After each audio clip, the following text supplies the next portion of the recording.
Selamat pagi anak-anak. Pagi. Bagaimana kabarnya hari ini? Luar biasa. Kurang semangat nih. Selamat pagi. Pagi. Masih kurang semangat. Selamat pagi. Pagi. Bagus. Nah, sebelum kita memulai pembelajaran kita pada hari ini, alangkah baiknya kita berdoa terlebih dahulu. Siapa dari salah satu kalian mau memimpin doa di depan? Saya. Silakan. Teman-teman, mari kita berdoa dalam nama Bapa dan Putra dan Roh Kudus. Amin. Selamat pagi Tuhan Yesus. Kami pada hari ini senang bisa bertemu dengan teman-teman dan guru kami. Di ruang pembelajaran kami hari ini, apa yang kami pelajari pada hari ini, semoga bisa kami praktekkan di kehidupan kami masing-masing. Kristus Tuhan dan pengantara kami. Amin. Bapa, Putra dan Roh Kudus. Amin. Terima kasih. Siapa namanya, Dek? Oh, terima kasih, Flo. Nah, di sini ada yang sudah kenal sama Ibu? Belum. Oke, perkenalkan. Nama Ibu Blandina Dahlia, biasa dipanggil Ibu Dahlia. Hai Dahlia. Di sini kan Ibu belum kenal nih satu-satu dari kalian. Jadi Ibu sekarang akan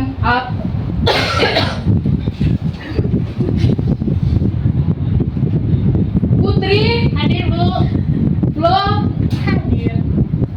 Dinda, Hadir. oh hadir semua ya. Baik Bu. Baik anak-anak, di sini ada yang tahu hari ini kita akan belajar apa? Sakramen baptis Bu. Ya benar, hari ini kita akan belajar tentang sakramen baptis. Nah,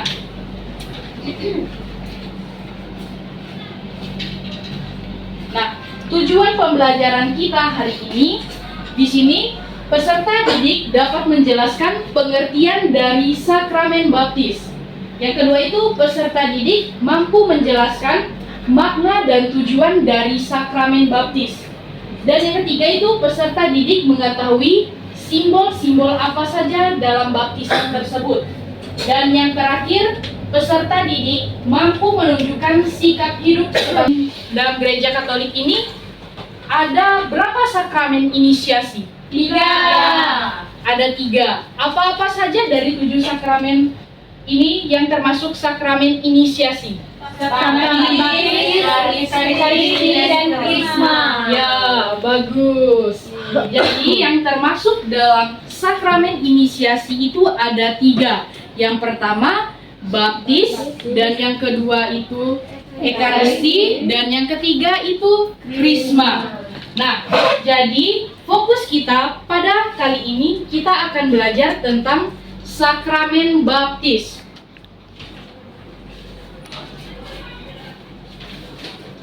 Di sini ada yang tahu apa itu sakramen baptis? Tidak tahu Bu. Nah, sakramen baptis itu adalah sakramen pertama dan fondasi kehidupan Kristen. Nah, melalui sakramen baptis ini, seseorang diterima menjadi anggota gereja, dibebaskan dari dosa asal, dan dilahirkan kembali ke dalam air dan Roh Kudus. Nah, sakramen baptis itu juga tertiani.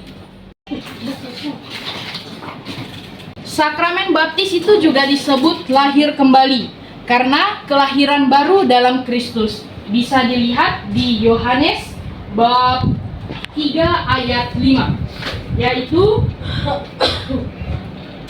dengan kutipan, "Aku berkata kepadamu, sesungguhnya jika seorang dilahirkan dari air dan roh, ia tidak dapat masuk ke dalam kerajaan Allah."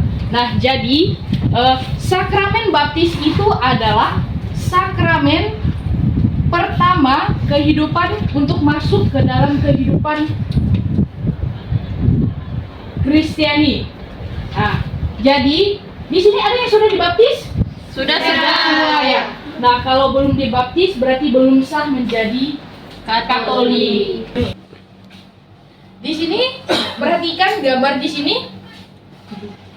Gambar pertama ini pembaptisan apa? Bayi. Dan gambar yang kedua? Dewasa. Nah, pembaptisan bayi dan pembaptisan dewasa.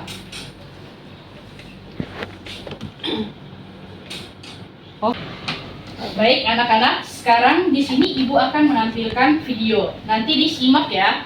Iya, Bu. Memberkati kau dalam nama Bapa dan Putra dan Roh Kudus. Bapa dan Putra dan Roh Kudus.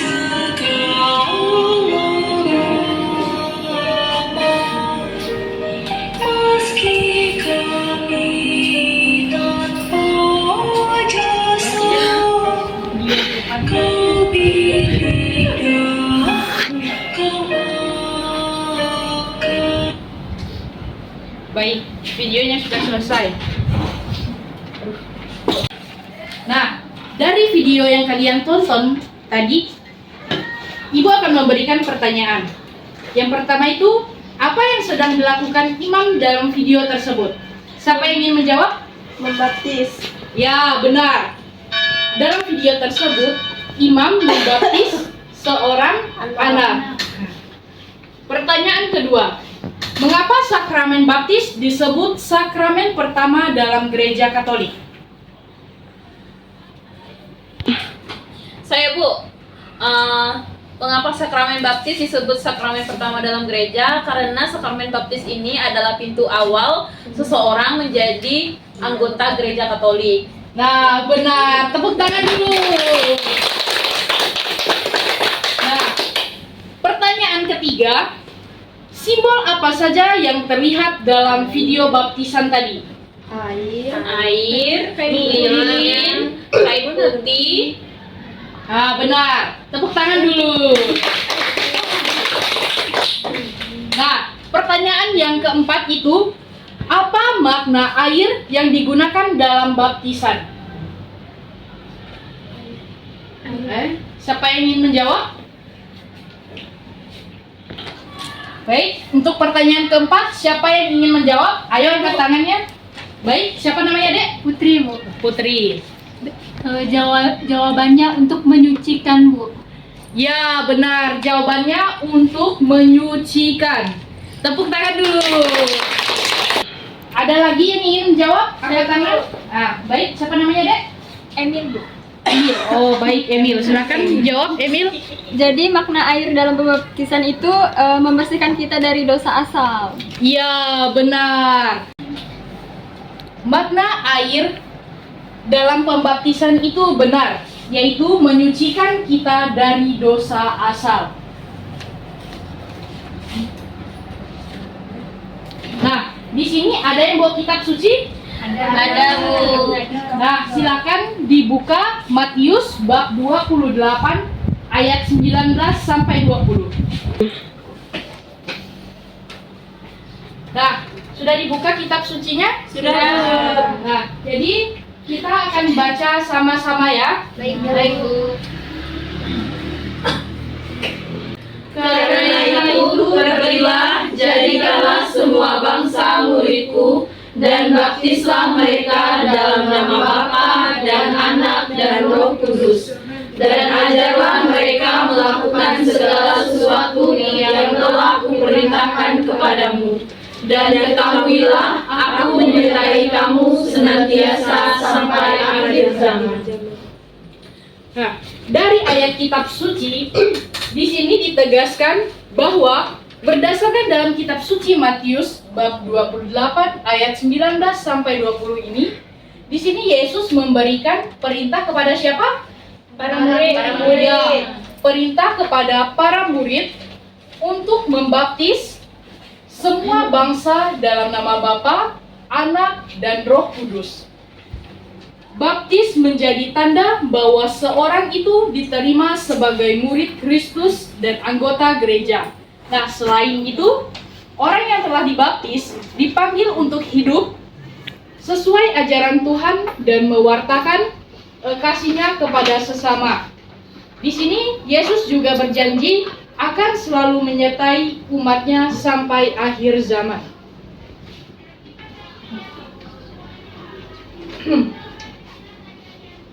Nah, Di sini Ibu akan membagikan 2 kelompok. Dari siapa namanya, Dek? Andrea, Dari Andrea sampai Viana. Nah, kelompok 1 ya. Kelompok 2-nya dari siapa namanya, Dek? Dara sampai Emil. Nah, itu kelompok 2-nya. Pertanyaannya itu yang untuk kelompok 1 itu tulis. Tulis ya. Di darah. Indah darah pokoknya. Ada jawab.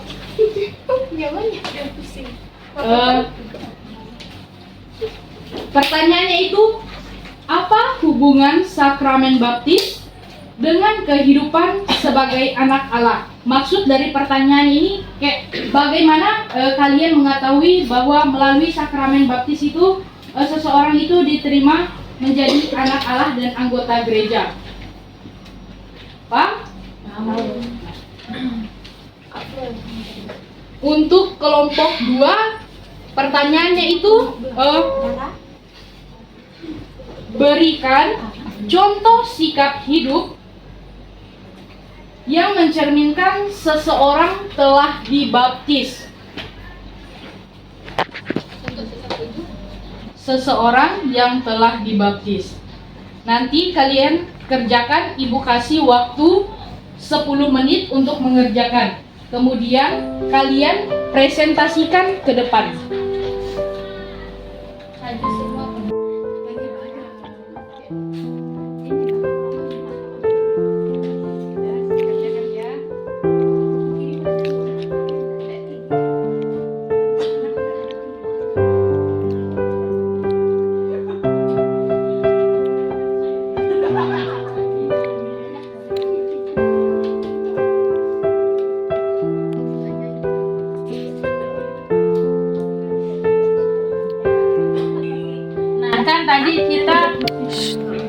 Tadi Ibu kasih pertanyaan sama kita, jadi menurut pendapat kalian itu gimana? Udah pas belum dengan jawaban yang tadi?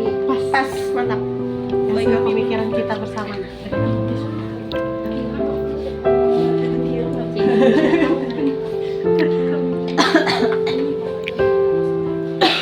Kami kelompok itu. Ih, bohong.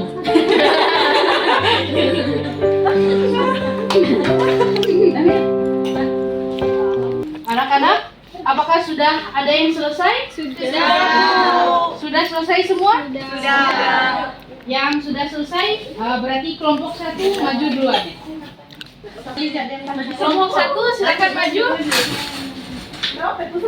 Yuk. Ya, tapi kok sama Sade aktif. Dan abang Bebe. Oh, ya kita enggak bisa sepatu.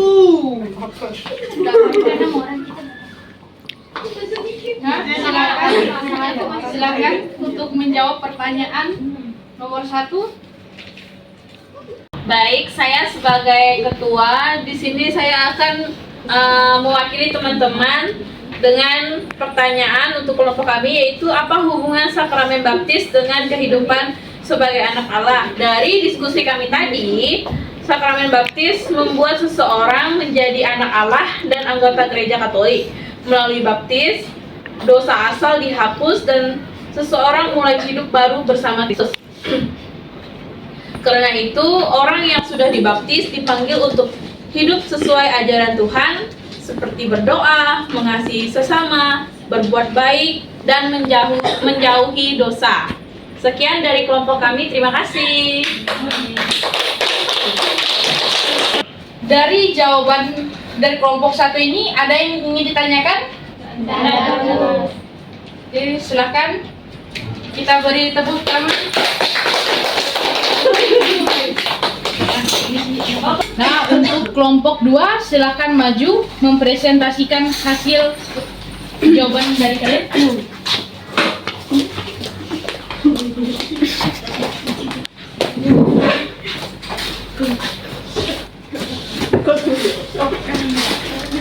Baik, di sini kami akan mempresentasikan hasil diskusi kami.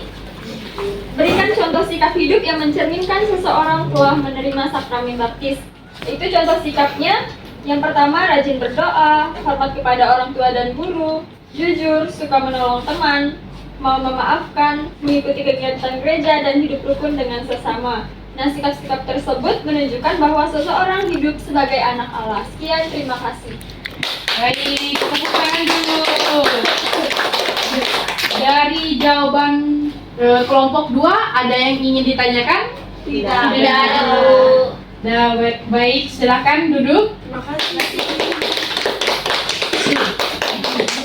Gimana lagi? Baik, dari hasil presentasi kelompok 1 dan 2 tadi dapat kita simpulkan bahwa sakramen baptis itu adalah sakramen pertama atau pintu masuk ke kehidupan Kristiani.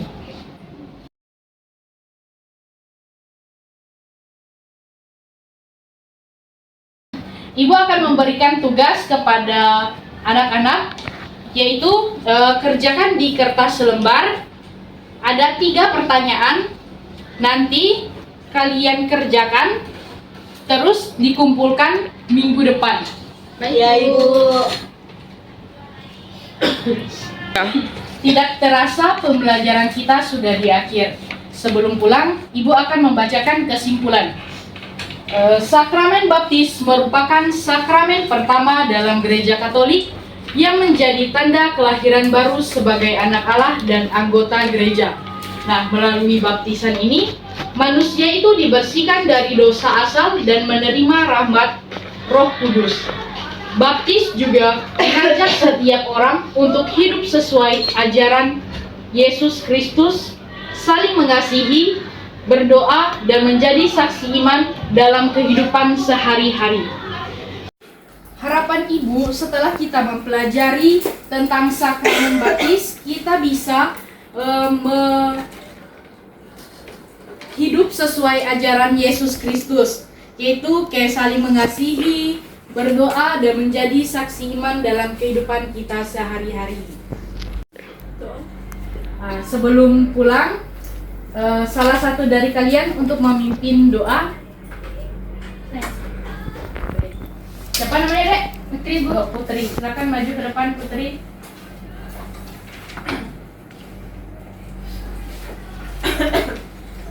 Baik teman-teman, sebelum kita pulang, marilah kita berdoa. Dalam nama Bapa dan Putra dan Roh Kudus. Amin. Terima kasih Allah Bapa yang bertata dalam kerajaan surga, karena Engkau telah melindungi kami dari tadi hingga sekarang. Semoga apa yang disampaikan oleh guru kami dapat berguna bagi kehidupan kami. Hanya ini doa anak-Mu yang tidak sempurna ini, demi Kristus Tuhan dan pengantara kami. Amin. Dalam nama Bapa dan Putra dan Roh Kudus. Amin. Terima kasih, Ibu. Pelajaran kita sudah selesai. Terima kasih. Sampai jumpa minggu depan. Baik, kita akan dulu.